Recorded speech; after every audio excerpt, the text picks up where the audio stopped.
आज हम एक ऐसी दुनिया को समझने की कोशिश करेंगे जो हम में से कई लोगों के लिए सच कहूं तो एक पहेली जैसी है। हम्म। परवेसिव डेवलपमेंटल डिसऑर्डर्स यानी PDDS। बिल्कुल। और इसके लिए हमारे पास ई पाठशाला का एक बहुत ही दिलचस्प साइकोलॉजी मॉड्यूल है। ये खास तौर पर ऑटिज्म और एस्पर्जर सिंड्रोम की परतों को खोलता है। हाँ। तो आज का मकसद यही है कि इस मॉड्यूल की मदद से इन उलझनों को सुलझाएं और समझें कि इन विकारों के साथ दुनिया असल में दिखती कैसी है। और ये जो शब्द है ना, परवेसिव, हाँ। ये यहाँ बहुत जरूरी है। इसका मतलब है व्यापक।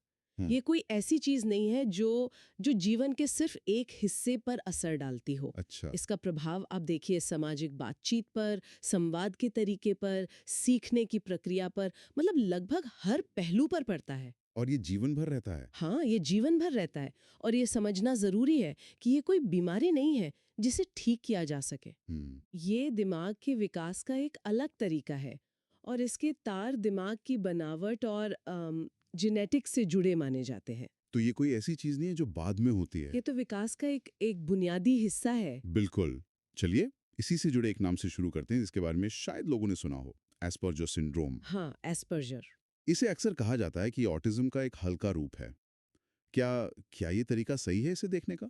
ये एक बहुत आम धारणा है, लेकिन इसमें एक एक बहुत बड़ा फर्क है। क्या फर्क है? देखिए, एस्पर्जर सिंड्रोम, जिसका नाम हैंस एस्पर्जर के नाम पर रखा गया है, उसमें सामाजिक व्यवहार में गंभीर चुनौतियां होती हैं ठीक है। और किसी एक विषय में बहुत गहरी, मतलब जुनूनी दिलचस्पी भी होती है। लेकिन, और ये बहुत जरूरी है, क्लासिक ऑटिज्म के बिल्कुल उलट, यहाँ भाषा का विकास और बुद्धिमत्ता यानी आईक्यू वो आम तौर पर सामान्य होती है सामान्य। या सामान्य से ज्यादा भी। और यही बात इसे इतना इतना अनोखा बनाती है। वाह, ये तो वाकई हैरान करने वाली बात है। तो मतलब एक व्यक्ति बहुत बुद्धिमान हो सकता है, शायद किसी मुश्किल विषय का विशेषज्ञ भी, बिल्कुल। लेकिन उसे ये समझने में दिक्कत हो सकती है कि कोई मजाक कर रहा है या ताना मार रहा है। ये विरोधाभास असल जिंदगी में कैसा दिखता होगा? आपने बिल्कुल सही पकड़ा। असल जिंदगी में ये बहुत ही उलझन भरा हो सकता है। सोचिए, कोई क्वांटम फिजिक्स पर घंटों बात कर सकता है, लेकिन वो ये नहीं समझ पा रहा कि जब कोई कहता है आज मौसम बड़ा अच्छा है, तो वो असल में बस एक बातचीत शुरू करना चाहता है। वो शायद खिड़की से बाहर देखकर मौसम का हाल बताने लगेंगे। एग्जैक्टली। सामाजिक संकेत जैसे चेहरे के हाव भाव, आंखों का संपर्क, बॉडी लैंग्वेज, ये सब उनके लिए एक विदेशी भाषा की तरह हो सकते हैं। जिसके नियम उन्हें सिखाने पड़ते हैं। हाँ, साफ साफ सिखाने पड़ते हैं। और हमारे पास जो साइकोलॉजी मॉड्यूल है उसमें DSM-4 TR के कुछ मानदंडों का भी जिक्र है। ये शायद डॉक्टरों के लिए एक तरह की गाइड बुक है। हाँ, बिल्कुल। DSM यानी diagnostic and statistical manual of mental disorders मनोचिकित्सा की वही गाइड बुक है जिसका इस्तेमाल डॉक्टर इन स्थितियों की पहचान करने के लिए करते थे। तो इसके मुताबिक क्या खास बातें हैं? इसके मुताबिक एस्पर्जर की पहचान के लिए जरूरी है कि व्यक्ति अपनी उम्र के लोगों के साथ रिश्ते न बना पाए, दूसरों के साथ मतलब खुशी या दिलचस्पी बांटने में कमी दिखाए और किसी तय रूटीन या तरीके से बहुत मजबूती से जुड़ा रहे। तो ये सिर्फ शर्मीलापन नहीं है। बिल्कुल नहीं, ये सामाजिक दुनिया को प्रोसेस करने का एक अलग ही तरीका है। तो एस्पर्जर में हमने देखा कि भाषा और बुद्धि सामान्य रहती है, पर सामाजिक व्यवहार में बहुत दिक्कत होती है। ये हमें ऑटिज्म के ज्यादा क्लासिक रूप की तरफ ले जाता है। हाँ, जहाँ ये चुनौतियां और भी गहरी और व्यापक हो सकती हैं। 1943 में लियो कैनर ने इसे अत्यधिक आत्मकेंद्रित अकेलापन कहा था। ये शब्द सुन के एक भारीपन महसूस होता है। ये शब्द बहुत ताकतवर है क्योंकि ये ऑटिज्म के कोर को पकड़ता है। सही। इसकी पहचान अक्सर बहुत जल्दी हो जाती है, मतलब बच्चे के 30 महीने का होने से पहले ही। इतना जल्दी? हाँ, कई माता पिता बताते हैं कि उनका बच्चा बचपन में कभी गले नहीं लगता था या जब उसे उठाने की कोशिश करो तो वो अपनी बाहें आगे नहीं बढ़ाता था। अच्छा। ये एक तरह की सामाजिक उदासीनता है जो बहुत शुरुआत में ही दिख जाती है। तो फिर ऑटिज्म की पहचान क्या है?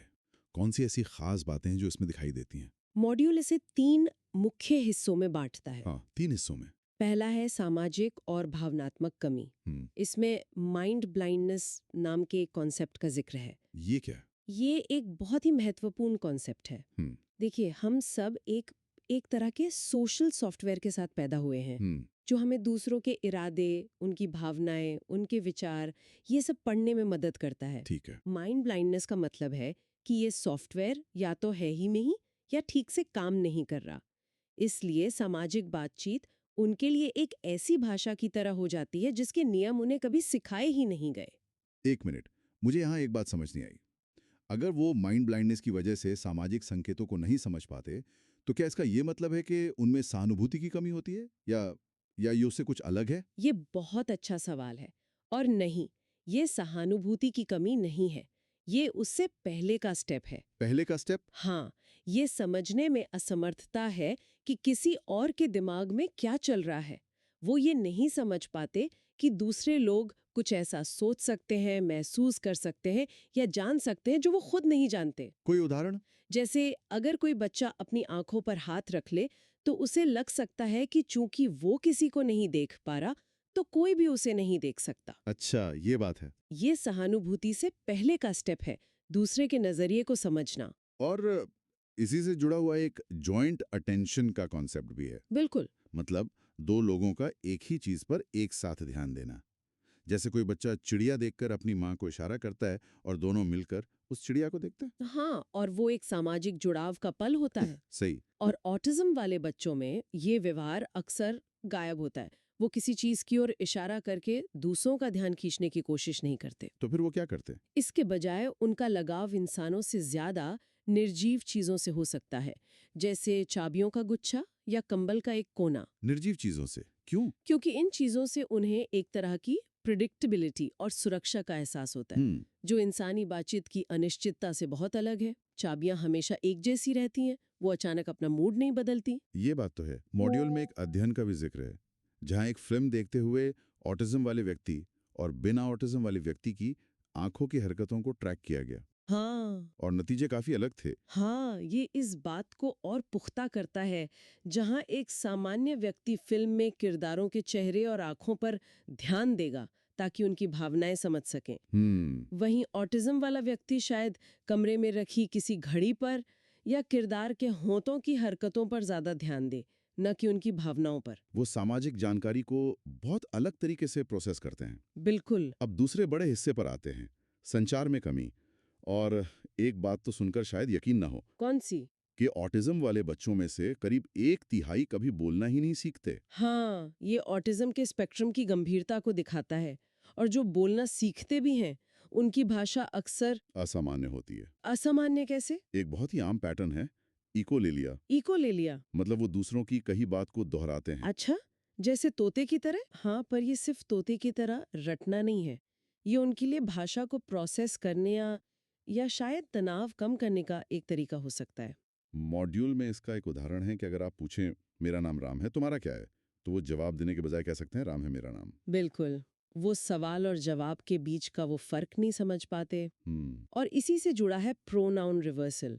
वो खुद के लिए मैं की जगह तुम या वह का इस्तेमाल कर सकते हैं। ऐसा क्यों? ऐसा इसलिए नहीं है जो वो जिद्दी हैं, बल्कि इसलिए क्योंकि उन्होंने दूसरों को उन्हें तुम कहते हुए सुना है। अच्छा। जैसे अगर माँ कहती है तुम एक अच्छे लड़के हो, तो वो खुद को तुम कहना सीख जाते हैं। ये दिखाता है कि वो भाषा के नियमों को सहज रूप से नहीं पकड़ पाते, उन्हें रटना पड़ता है। और तीसरी मुख्य विशेषता है सीमित और दोहराव वाला व्यवहार। इसमें मेंटेनेंस ऑफ सेमनेस, हाँ, यानी हर चीज को एक जैसा बनाए रखने की तीव्र इच्छा का जिक्र है। ये इतना जरूरी क्यों होता है उनके लिए? क्योंकि उनके लिए दुनिया एक बहुत ही उलझन भरी, शोरगुल वाली और अप्रत्याशित जगह हो सकती है। इंद्रियों से आने वाली जानकारी उन्हें अभिभूत कर सकती है। ओवरवेलमिंग जिसे कहते हैं। हाँ, ओवरवेलमिंग। इसलिए वो अपने माहौल में एक रूपता और एक तय दिनचर्या बनाकर एक तरह से नियंत्रण और सुरक्षा का एहसास पाते हैं। तो जरा सा भी बदलाव उनके लिए बहुत बहुत ज्यादा तनावपूर्ण हो सकता ये है। फर्नीचर का अपनी जगह से हिलना, स्कूल जाने का रास्ता बदलना, या खाने में कोई नई चीज आना, ये सब उनके लिए बहुत बड़ी बात है, और वो घंटों रो सकते हैं। ये सोचना ही कितना मुश्किल है कि दुनिया आपको इस तरह से महसूस हो। इसी से जुड़ी एक और बात है, दोहराव वाली शारीरिक हरकतें, जैसे गोल गोल घूमना या हाथों को अजीब तरह से हिलाना। इन हरकतों को सेल्फ स्टिम्युलेशन या स्टिमिंग कहा जाता है। स्टिमिंग। हाँ, इसमें सिर पटकना, आगे पीछे झूलना या घंटों तक एक ही तरह की आवाज निकालना, ये सब शामिल हो सकता और है। वो ऐसा करते क्यों हैं? तो उत्तेजना को कम करने के लिए, अच्छा। या अगर वो ऊब महसूस कर रहे हैं तो खुद को उत्तेजित करने के लिए। ये उनका कोपिंग मैकेनिज्म है। तो हमने इन लक्षणों को देखा जो सामाजिक, संचार और व्यवहार के स्तर पर काम करते हैं। अब हम उस पहेली के अगले हिस्से की तरफ बढ़ते हैं। इसका कारण क्या है? हाँ, ये सबसे बड़ा सवाल है। मॉड्यूल इस बात पर बहुत जोर देता है कि ये मनोवैज्ञानिक कारणों, जैसे कि माता-पिता के पालन पोषण की वजह से नहीं होता, नहीं, बिल्कुल नहीं। बल्कि इसके कारण जैविक हैं। हाँ, और ये एक बहुत जरूरी बात है। दशकों तक माता-पिता, खासकर माओं को इसके लिए दोषी ठहराया जाता रहा, जो पूरी तरह गलत था। अब हम जानते हैं कि इसके पीछे मजबूत जेनेटिक और न्यूरोबायोलॉजिकल कारण हैं। जैसे अगर एक जुड़वा बच्चे को ऑटिज्म है, तो दूसरे को होने की संभावना बहुत ज्यादा होती है। अच्छा। और ऑक्सीटोसिन रिसेप्टर जीन जैसी चीजों पर भी रिसर्च चल रही है, उनका भी जिक्र है। इसका क्या कनेक्शन है? फ्रेजाइल एक्स सिंड्रोम एक अलग जेनेटिक स्थिति है जो बौद्धिक अक्षमता का एक आम कारण है। ठीक है। और दिलचस्प बात यह है कि ऑटिज्म वाले लगभग 8% पुरुषों में ये सिंड्रोम भी पाया जाता है। 8%? हाँ, ये एक मजबूत संकेत है कि इन दोनों स्थितियों के बीच कुछ जेनेटिक रास्ते कॉमन हो सकते हैं। और दिमाग के विकास के स्तर पर भी कुछ बहुत अजीब बातें पता चली हैं। हाँ, जैसे कि जन्म के समय दिमाग का आकार सामान्य होता है, लेकिन 2 से 4 साल की उम्र के बीच ये जरूरत से ज्यादा तेजी से बड़ा हो जाता है। ये एक बहुत ही आकर्षक और विरोधाभासी खोज है। विरोधाभासी क्यों? हमें लगता है कि बड़ा दिमाग बेहतर होता है, लेकिन यहाँ ऐसा नहीं है। ये असामान्य बढ़ोतरी इस बात का संकेत है कि दिमाग के विकास के दौरान न्यूरॉन्स की सही तरीके से छटाई यानी प्रूनिंग नहीं हो रही है। छटाई? ये क्या होता है? इसे ऐसे समझिए जैसे आप एक बगीचा तैयार कर रहे हैं। ठीक है। आप जंगली घास फूस और कमजोर पौधों को हटाते हैं ताकि मजबूत पौधों को फलने फूलने की जगह और पोषण मिले। सही। हमारा दिमाग भी बचपन में यही करता है। ये उन न्यूरॉन कनेक्शंस को हटा देता है जिनकी जरूरत नहीं होती, ताकि जरूरी रास्ते मजबूत और कुशल बन सकें। तो ऑटिज्म में ये नहीं होता? ऐसा लगता है कि ऑटिज्म में ये छटाई ठीक से नहीं होती।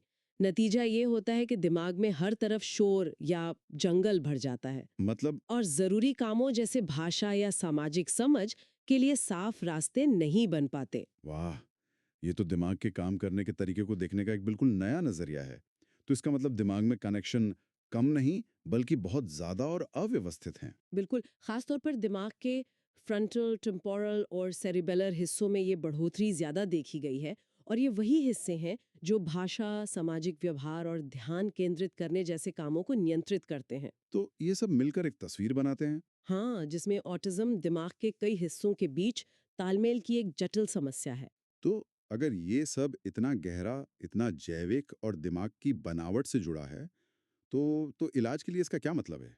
क्या इसे ठीक किया जा सकता है? यहाँ इलाज या क्योर शब्द सही नहीं है। क्यों? क्योंकि ये कोई बीमारी नहीं है जिसे खत्म किया जा सके। लक्ष्य ठीक करना नहीं है, बल्कि एक कौशल विकसित करना और जीवन की गुणवत्ता में सुधार करना है। अच्छा।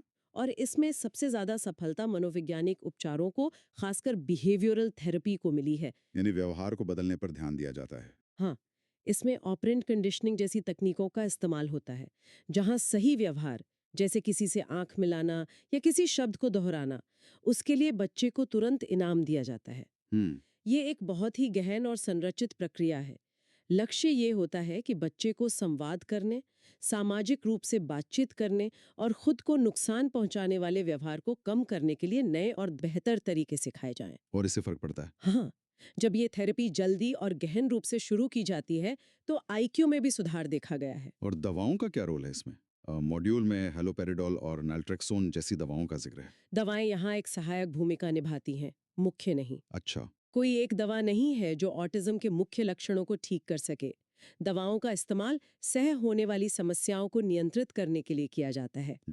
जैसे हेलोपेरिडोल जैसी एंटीसाइकोटिक दवाएं दिमाग में डोपामाइन लेवल को नियंत्रित करके बेचैनी, आक्रामकता और दोहराव वाले व्यवहार को कम करने में मदद कर सकती हैं, जिससे व्यक्ति शांत महसूस करता है। और नाल्ट्रेक्सोन? नाल्ट्रिक्सोन जैसी दवाएं हाइपर एक्टिविटी या खुद को चोट पहुंचाने वाले व्यवहार को कम करने में मदद कर सकती हैं, लेकिन ये समझना जरूरी है कि ये दवाएं सामाजिक समझ या संवाद करने की क्षमता को सीधे तौर पर नहीं सुधारती।